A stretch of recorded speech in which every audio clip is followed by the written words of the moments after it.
This is your Pain Game podcast, where we talk about the game of living in and with chronic pain and trauma, getting to the heart of how to heal. I am your host, Lyndsay Soprano. On this show, I plan on discussing with doctors, chronic pain patients, holistic practitioners, loved ones, and anybody that is interested in having their voice heard in the chronic pain and trauma world that we live in.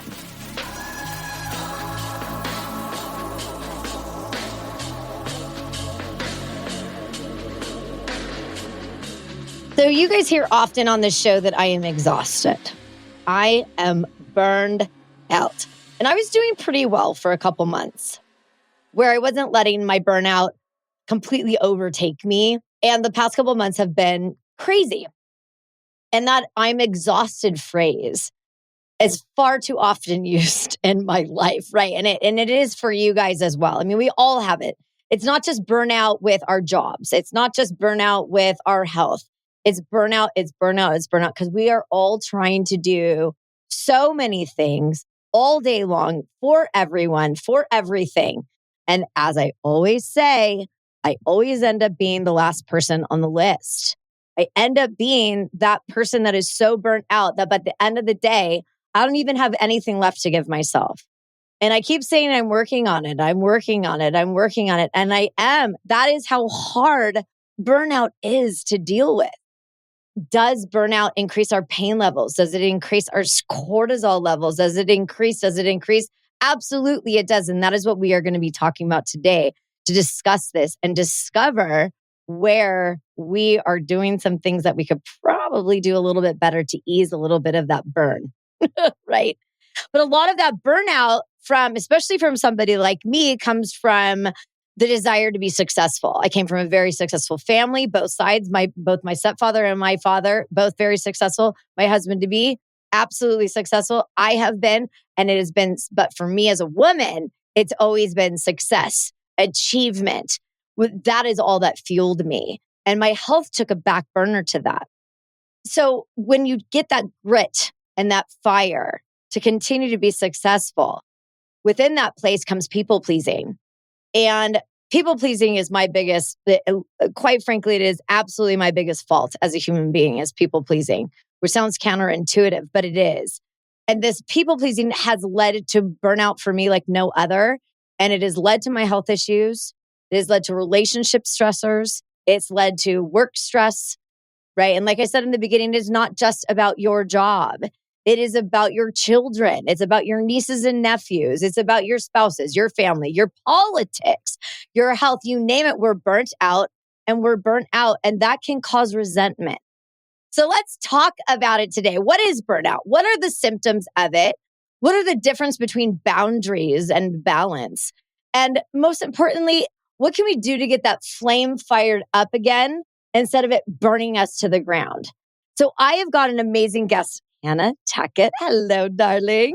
Hello. I am so happy to be here. I'm so excited to talk about this because I know that there's so many high-achieving women that are driven to success, who don't even realize that they're on the path to burnout until they hit that wall. Yeah. And I mean, you used to be in technology and leader, and you were like in corporate America and all of that. And I get it from being in technology myself, that burnout is so real, especially when we're women. Yes. And guys, it's not that we don't care about you, because we do, but we take on so much more than you guys do. And you don't even understand it. And it's not a slamming you, but it is not a slamming you. So you are now dedicating yourself to coaching against burnout. Yes. Yes, I am. That is insane. So I'm rolling out the red carpet for you, babe. And I'd like to start talking about what started I'd like to say, suffocation of burnout. And let's take it from there. Sure. So this came about, obviously, maybe not obviously, but out of my own burnout experience. And the thing that I experienced in my life is I've burnt out more than once.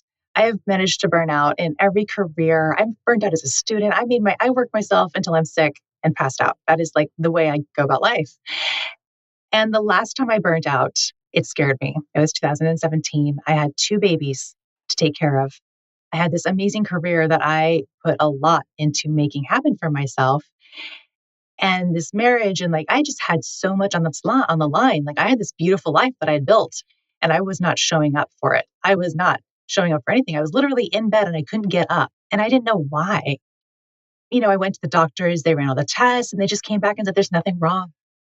There's nothing wrong with you. And I'm like, but there is. Obviously, Right. I Yeah. can't get up.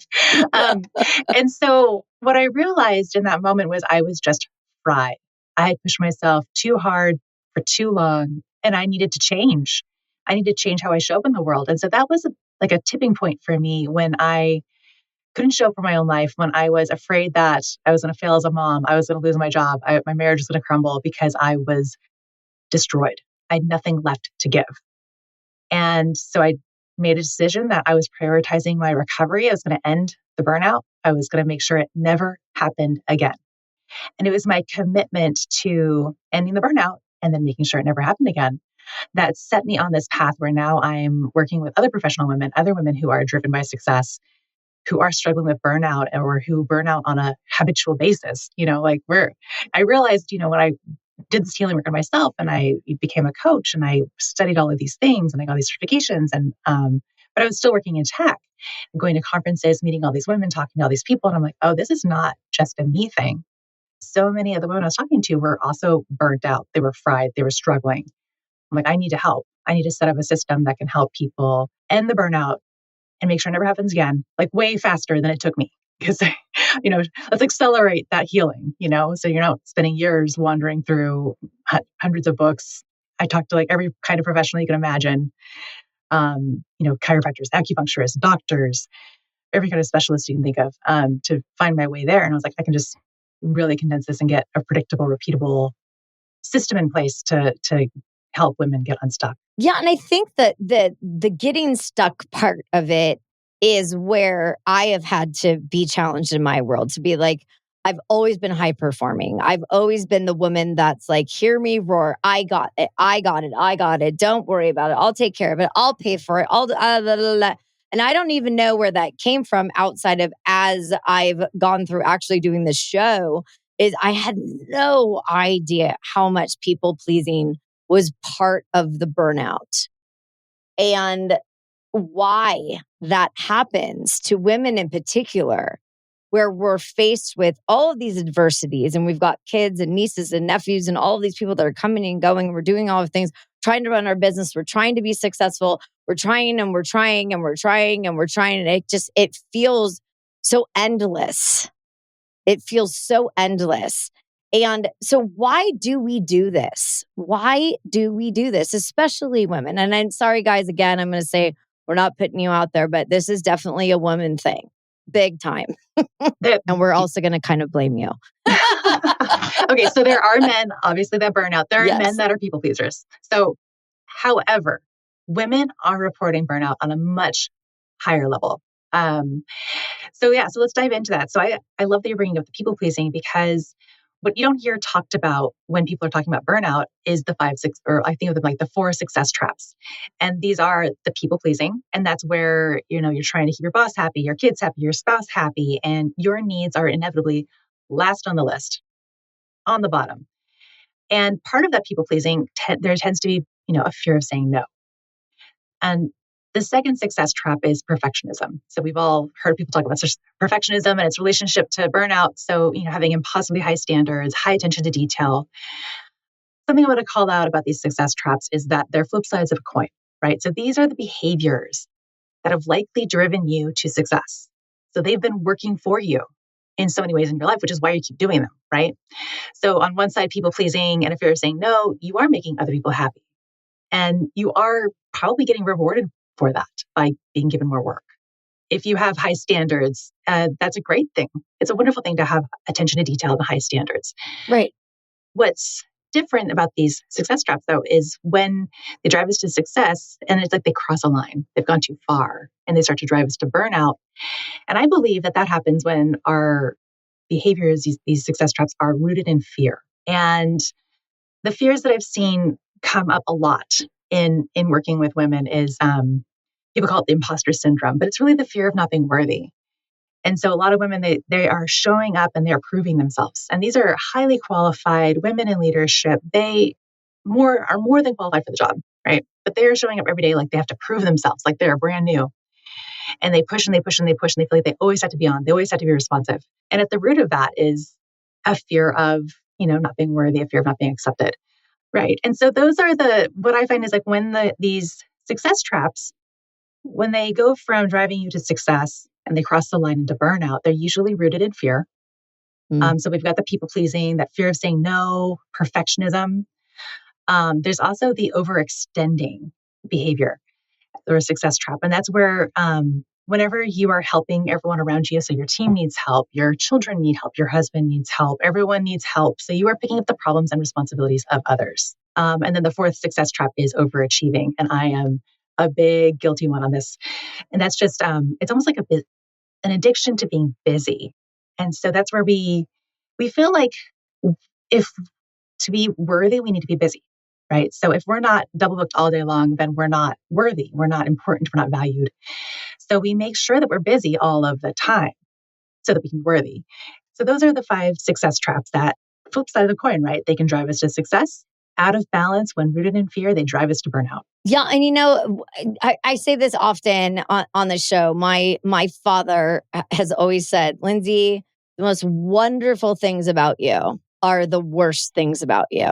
And I say it all the time, just in my general life. Like I'm like, because it's true. I am overproductive, over perfectionist. And those things they do me very, very well in some places, but they also take me into, Dante's Inferno on the other side, because I am trying to do all of these things for other people that are not interested in me helping them.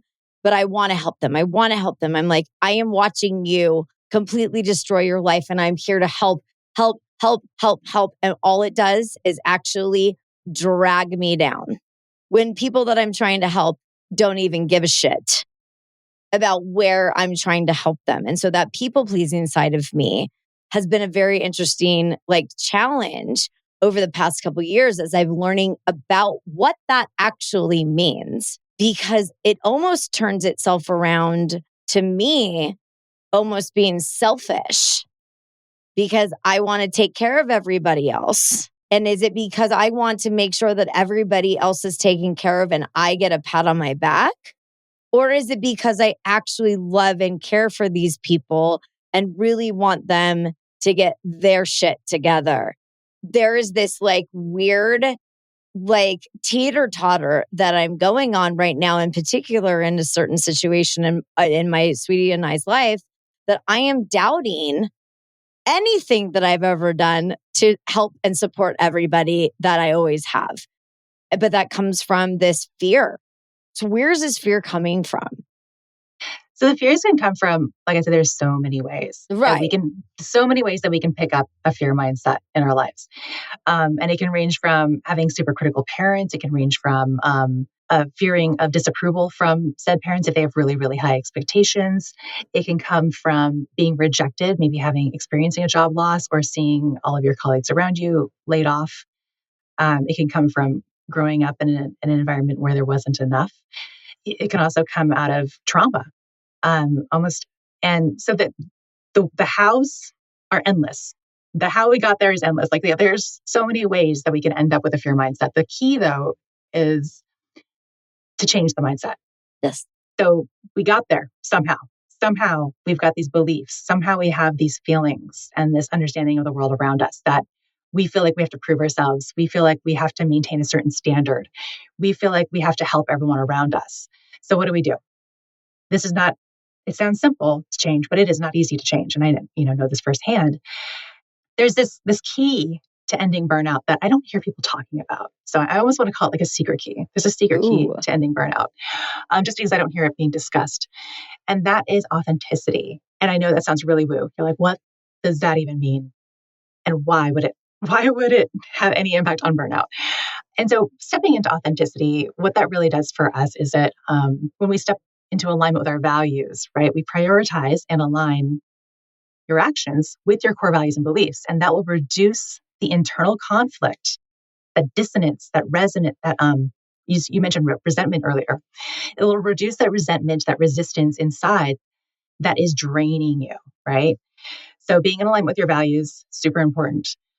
It'll reduce emotional exhaustion because authenticity involves us being true to ourselves and expressing our thoughts, beliefs, and needs honestly. And that openness and that honesty can reduce emotional exhaustion by fostering genuine connections with others. And also by being authentic, we become more self-aware. And that self-awareness leads us to understand our strengths, our limitations, and where our boundaries need to be. And that awareness can allow us to set realistic expectations for ourselves and, reduce the likelihood of overcommitment that can lead to burnout. So there are some really big pieces that stepping into authenticity by, using that key to unlock burnout that can shift us away from the burnout cycle. But that I know that stuff sounds kind of like, how, right? How do you do Right. these things? Yeah, for sure. Because I mean, everybody that's listening is going, like every single thing in their brain is swirling around. So Yeah. everybody just listen to your brain swirling around for just a hot second. Okay. Because that is where we all kind of feel like this is almost like we feel like we're out of control to a certain extent, even though we are people. And I'm speaking to people that are incredible people pleasers. I am a person that wants to have complete control of my environment all of the time. And unfortunately, the world around me is out of control. So I am trying to control a world that I have no control over. And that's something that I've been dealing with since I was a very, very, very little girl. I think I've been burned out since I was 9. I mean, I'm not even kidding.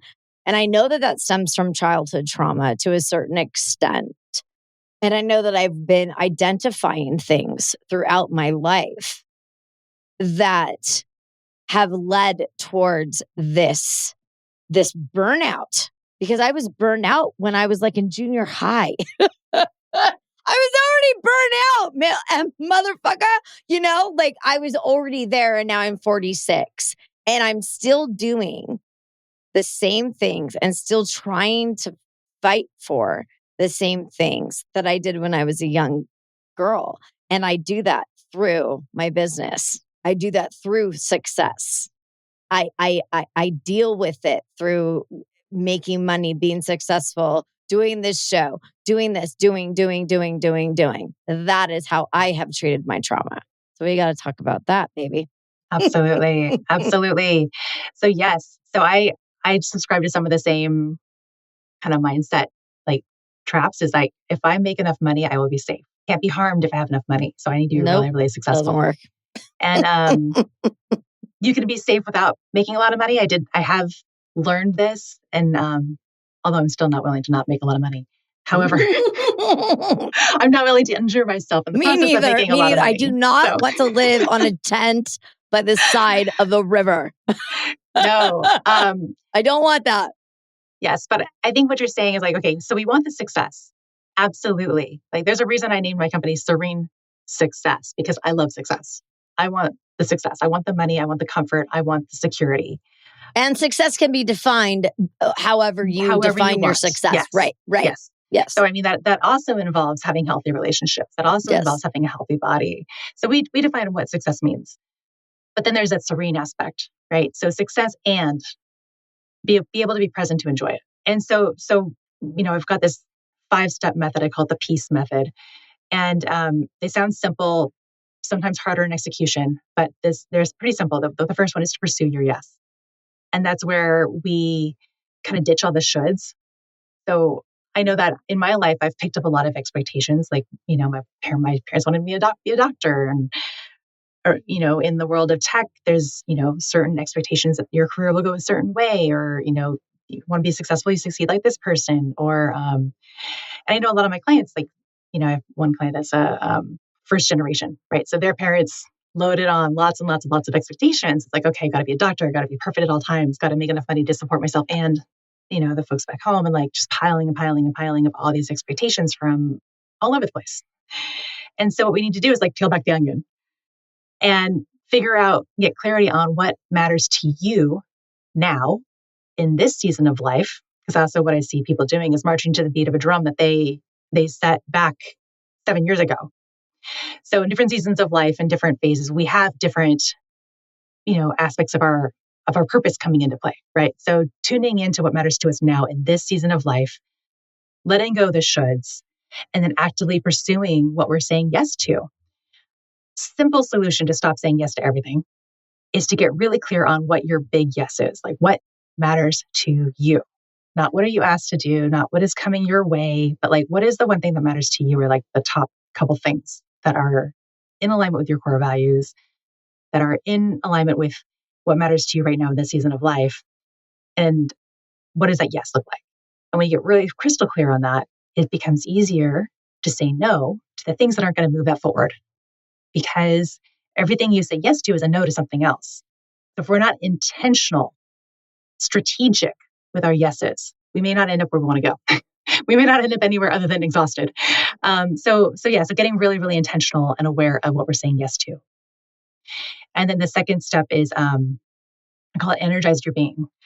And this is where we reset your nervous system, we release trauma, and start taking care of our own selves, right? So we are eating for energy, improving our sleep, connecting with loved ones, joyful movement, these basic human care that myself and all the women I've worked with and talked to put at the bottom of the list, right? Bottom. Bottom Absolute of the list. bottom. And then we Absolute get bottom. sick Yep. and we don't know why.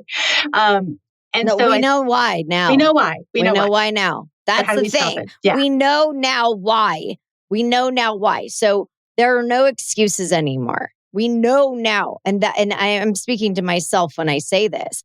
I know all of this. I know this now, especially by doing this show. My God, the things I've learned about the places that I've held. The body keeps the score, right? I use it all the time on the show. Body keeps the score.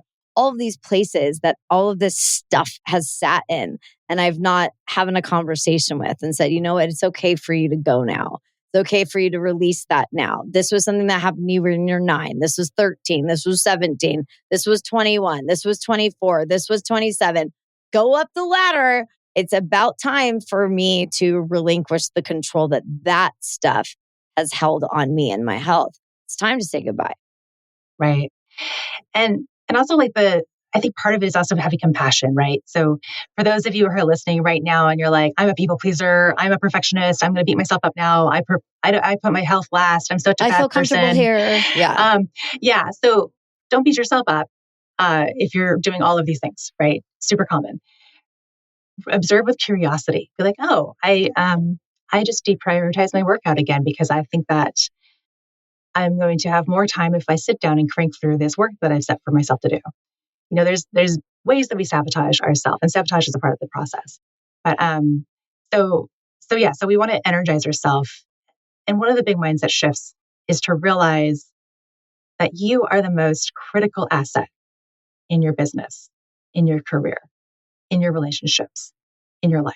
And you require maintenance. So investing in yourself is necessary. It's a requirement for all of these other things that you think that you need to do. So you've got to put yourself first. We all know this, we've heard it before, can't pour out of an empty cup. But the way that I shifted it, because I'm a very responsible person, right? I like to get things done. If I think of myself as an asset, if I think of myself as a resource that has to be managed in order to do X, Y, and Z, and X, Y, and Z matter to me, that I have to take care of this resource because this resource can't function if I don't. And so that's how we get into the prioritizing of self. And it's really done a number on our minds where we think that it's wrong to take care of ourselves and noble to suffer. It is not. It is not noble to be a martyr. You are the most important asset in your life. Invest in yourself. And you will see exponential impacts on the areas of your life that you care about. Your relationships will improve. Your business will improve. Your career will grow. Like the things that you want to happen that you're slaving away, stressing and striving and pushing for will start to happen for you when you put yourself first and you start investing in the one resource that matters, which is you. There are so many people that needed to hear what you just said. I am one of them. I have fallen into every single one of the traps my whole entire life. I've always been that person that puts everybody ahead of myself, which is this I come from a religious background. I'm not religious at all anymore, but I came from this, like, you've got to give of yourself to everybody else. And it may sound beautiful, Mm. but I feel like the message should have been take care of your soul, your heart, your spirit, your this, you, before you can take care of other people. Because if we are not strong enough to take care of our own self, how are we going to be better for anybody else? And I have learned that the hard way. And 100%, it is why I am ill. 100%. Not even 99%. It is 100% why I ended up not having, but starting this show was because I learned very quickly how important these conversations are, and they're not being had. Mm-hmm. And they need to be had. And I'm grateful for you to have this with me today, because God, your timing is just like stupid good. I'm glad it's coming together. I am people pleasing again like a motherfucker, and I am angry with myself because I was doing so good. I have been applying so many wonderful things, and then I jumped right back into my people pleasing trap. Jumped right back into it. And now I am clawing my way out of it. Yeah. And other people are doing the same thing. And it's okay, guys. It's okay. It's okay. It's okay. Yeah. It's a part of the process. Yeah. And I love that, we have this forum to talk, because the women who struggle, who have a habit of burning out, like you, like me, the women I work with, like the women who have a habit of it, right? We're on a cycle. We're doing this on repeat. Yep. This is a one-off. Yeah. The women who are struggling with the success traps, the people pleasing, the overachieving, the overextending and helping, the fear of saying no, all of that stuff. These women who've been trained their whole lives to be selfless are so afraid that being selfish by putting themselves first, by doing basic self-care, like eating their lunch, by going for a walk, basic stuff. We're not even doing like let's feed our body and exercise. Right. Yeah. So silly stuff that we should be doing, but we're not doing it because we're so afraid of being selfish. Here is the message. You couldn't be selfish if you tried. Those of us who are wired this way, those of us with this kind of a relationship with showing up in the world, it is darn near impossible to be selfish. Okay? You're so far on the other end of the spectrum that you trying to be selfish is just going to get you a little bit closer to the middle. So don't worry about the selfishness. You're not selfish. And so I love that you're saying, like, okay, there's these things, these habits that we have. And I love thinking about it like habits, right? Because one of the things that I do with women is like, we have to set up conditions for inevitable success because we are changing behaviors. And as an adult, any kind of change, any kind of learning, right? We're going to learn something new. We're going to learn a new way to show up in the world, a new way to interact with working, have a new relationship with work. Anything new like that will trigger sabotage, right?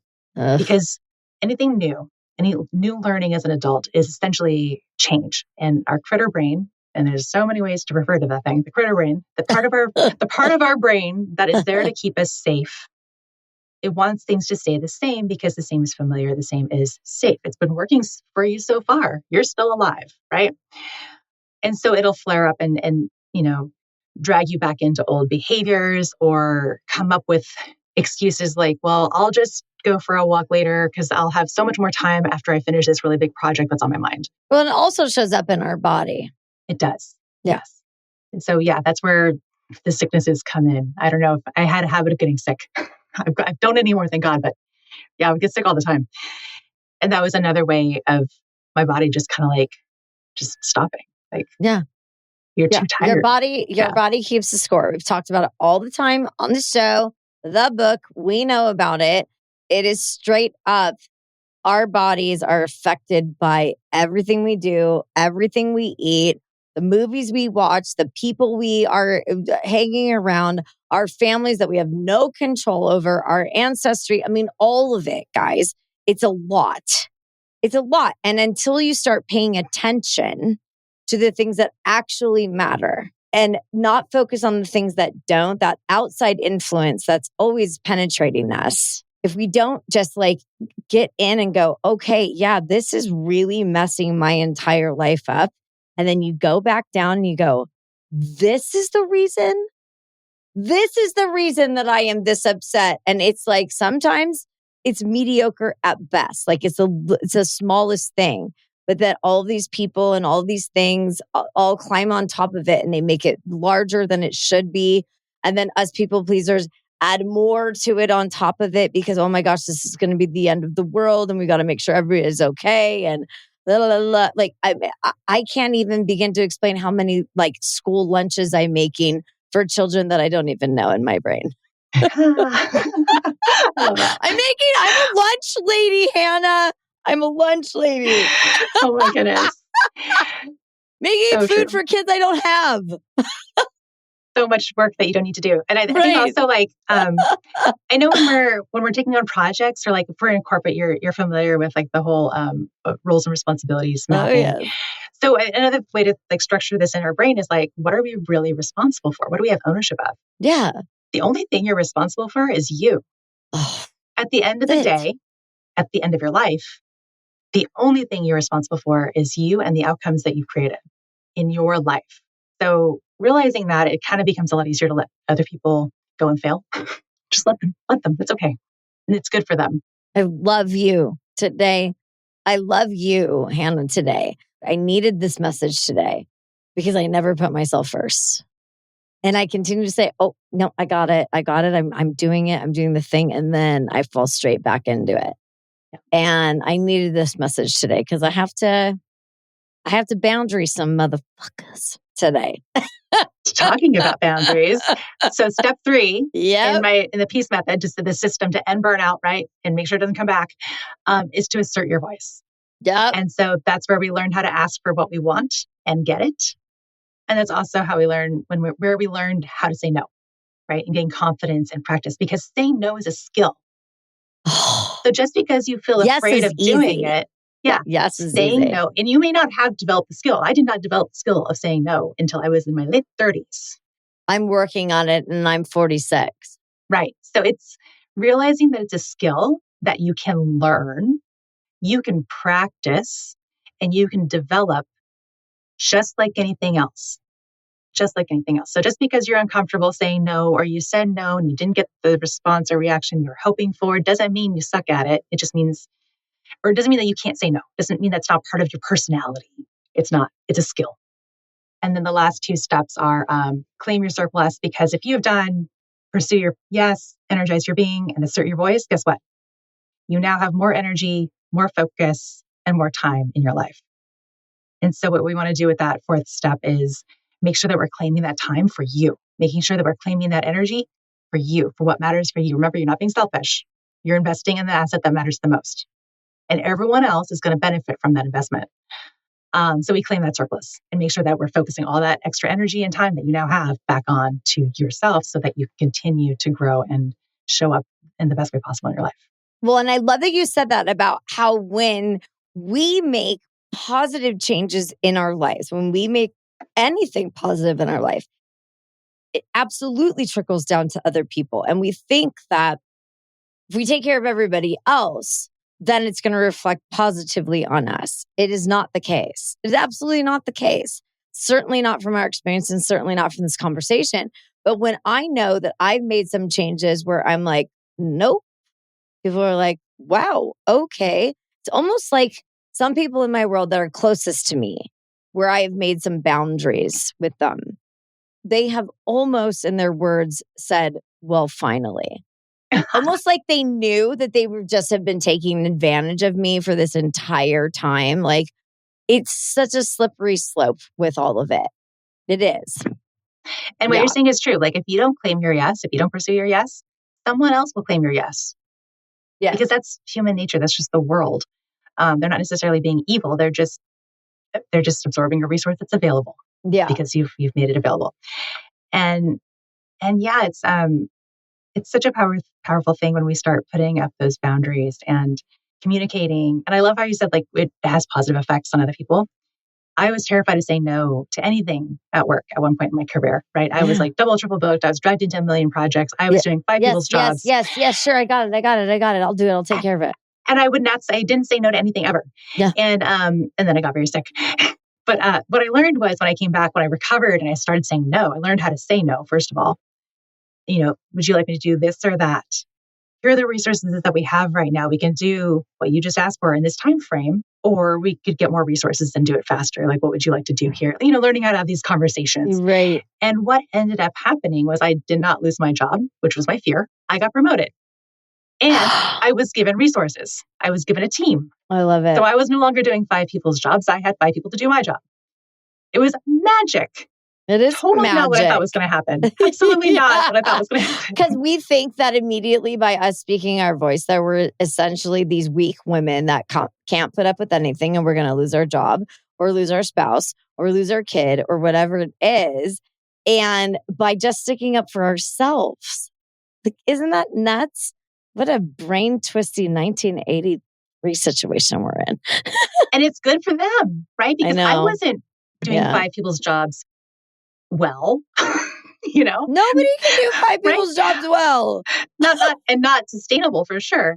So when you come back and you're like, here's our options. Here's the best way to do it. Here's a reasonable, sustainable way to move forward. It's good for the company. It's good for your boss. It's good for your teammates. It's good for your bottom line. It's good for your bottom line. It's good for your spouse. And a big mindset shift is like going from I'm Superwoman, I can do it all, to I'm a leader. And it's my job to empower the people in my life to align under my vision and then help them to grow into being able to do it. And I know part of it, especially as a perfectionist, you don't want to let it go because they can't do it as well as you. Got to let that go. Got to let it go because no, they're not going to do it the same way as you. They're probably not going to do it as good as you. It doesn't matter because you're empowering them and they're going to grow because you are now a leader. And that applies at work. It applies at home. It applies in relationships. It applies everywhere.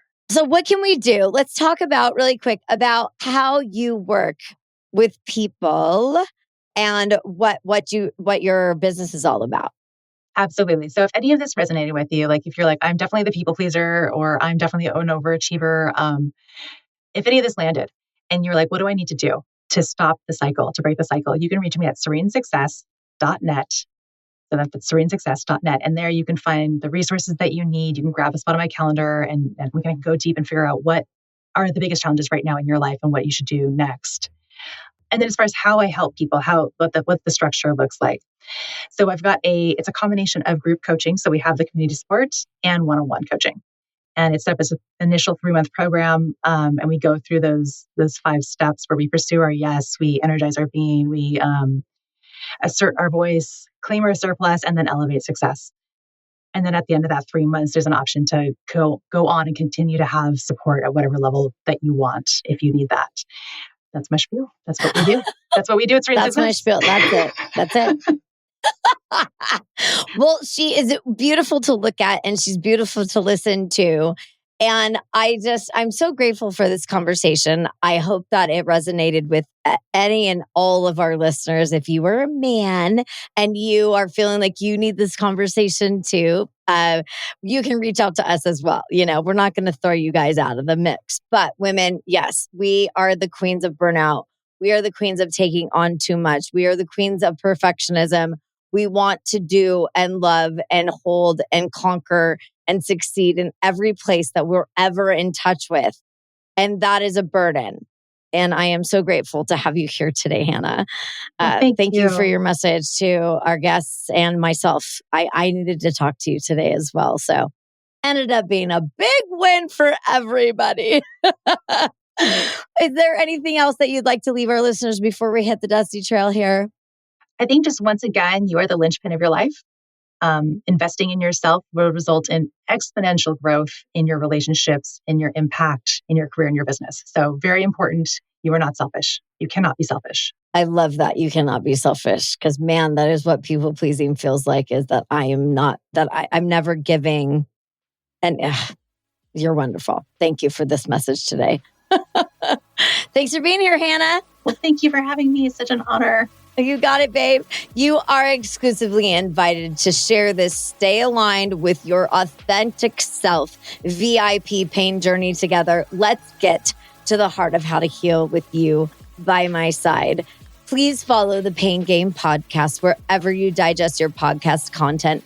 We will be there, including my sweet little Hannah. Visit us at thepingamepodcast.com and follow us on all the socials, baby. Thanks for listening, my little VIPs. Catch you on the other side.